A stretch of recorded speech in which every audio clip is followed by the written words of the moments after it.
It is finally summer break. The birds are chirping, the sun is shining, and it's time to read some books. So I'm going to give you my top 10 tips on how to read more. Even if it's not summer break, you can still read because reading is really good for you. Niches like BookTok, BookTube, and Bookstagram are helpful for reading motivation as well as book recommendations. Following the right people or hashtags will help personalize these recommendations to better suit you, so you will get books that you will be more likely to read, and therefore it will lead to you increasing your reading time. This applies to both the genres of books you read as well as how you read them. Exploring different genres can help you hone in on what exactly you like, and ebooks or audiobooks may be more convenient as you can listen or read them while doing something else. I'm planning on doing a video on how to find free ebooks, so definitely be sure to subscribe to see that. But one tip I can definitely give you is to use the website ZLibrary or B-OK for free books.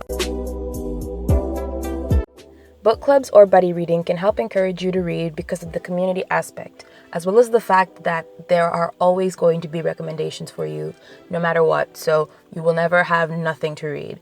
So there are lots of online book clubs that you can join totally for free on Discord, or even just online book clubs like Reese's Book Club, so I will leave some links in the description. If you have physical books, you can do this by putting different books in different places so that you can always have something to pick up and read. And if you have audiobooks or ebooks, then you can read or listen to the book while doing other activities.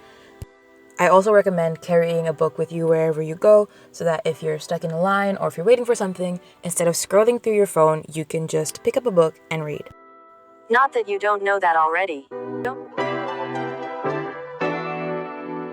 When you have a comfortable place for reading, you will be more likely to go there and read, since you will associate reading with comfort and you will know exactly where you have to sit to read, instead of having to look around and pick a spot whenever you want to read. It doesn't have to be an entire setup, just a comfy chair or your bed.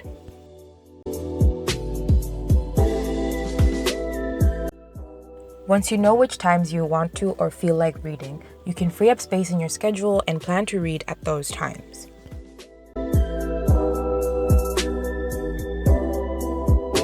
If you have more than one book to read at a time, then you can be able to quickly switch between books if one book is either at a low point or not really feeling right.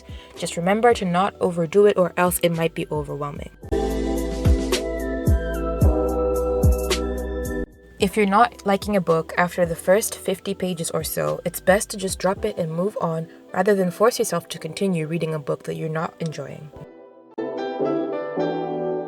When setting goals for reading, it is best to underestimate, because when you set your goals too high, it will only end up discouraging you, and you might end up not reading a single book on your list.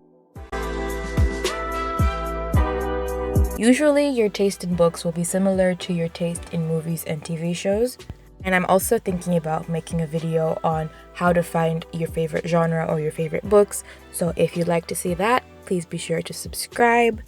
But that's it for this video. Thank you so much for watching. I hope you enjoyed it and found some useful tips.